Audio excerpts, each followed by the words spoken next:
Kalau ada yang dihasut-hasut atau mau menghasut, waspada. Ini saya katakan ulah kekuatan asing yang selalu ingin pecah belah Indonesia. Tempo ini asing, terutama Soros ya. Didanai oleh George Soros. George Soros dari Amerika Serikat ya itu ya. Sebetulnya benar kita Tempo ini dibiayai oleh MDIF. Di belakang MDIF juga ada 30 lembaga, salah satunya adalah lembaga milik George Soros. Sasa Vucinic dan Stuart Auerbach mendirikan Media Development Loan Fund MDLF dengan kontribusi keuangan dari George Soros Open Society Institute sebesar $500,000 pada 1995. Sasa Vucinic, jurnalis asal Serbia, dan Stuart Auerbach, koresponden The Washington Post di Amerika Serikat, tidak punya kapasitas untuk mendirikan MDLF. Namun, MDLF berdiri atas kekuatan finansial George Soros untuk menguasai media massa dengan tujuan ideologis. Dalam hal ini, pendirian MDLF berlatar konteks Perang Yugoslavia, termasuk Serbia, yang kentara dibalut ketegangan etnis dan kekacauan ekonomi pada 1990 hingga 2001. Singkatnya, pendanaan MDLF untuk media massa adalah katalis terhadap perpecahan konflik etnis, agama, politik, dan ekonomi di berbagai negara.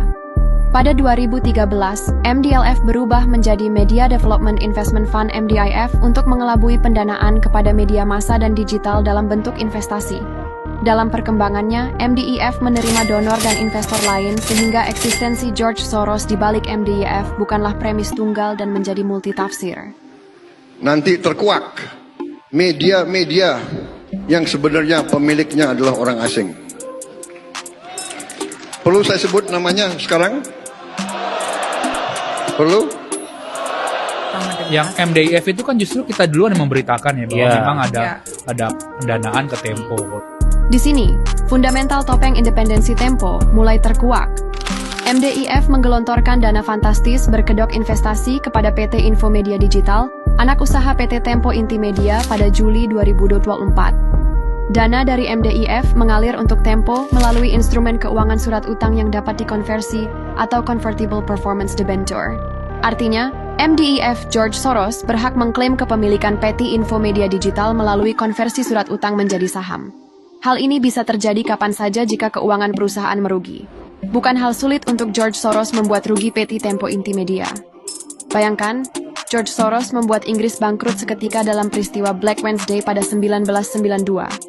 Selain itu, George Soros adalah dalang utama di balik krisis ekonomi Indonesia pada 1997 hingga 1998. Sejarah kelam Indonesia dan Asia itu berawal dari Quantum Group of Funds pimpinan George Soros, yang berspekulasi besar-besaran terhadap mata uang Baht Thailand sehingga mengalami depresiasi. Akan tetapi, Tempo menolak fakta sejarah bahwa George Soros adalah aktor penting di balik krisis ekonomi banyak negara termasuk Indonesia.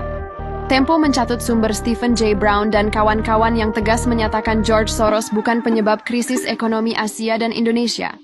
Padahal, dokumen yang dirujuk Tempo itu bukan hasil studi ilmiah, melainkan hanya dokumen awal penelitian atau working paper melalui publikasi National Bureau of Economic Research (NBER). NBER adalah lembaga riset berbasis di Massachusetts, Cambridge, Amerika Serikat. NBER mengharuskan para penelitinya memiliki afiliasi akademik dengan perguruan tinggi di Amerika Serikat. Bahkan, NBER mendapat sumber pendanaan dari agensi pemerintahan Amerika Serikat maupun lembaga privat seperti George Soros Open Society. Sangat terang benderang bahwa Tempo merupakan anasir asing yang dibungkus dalam topeng independensi media.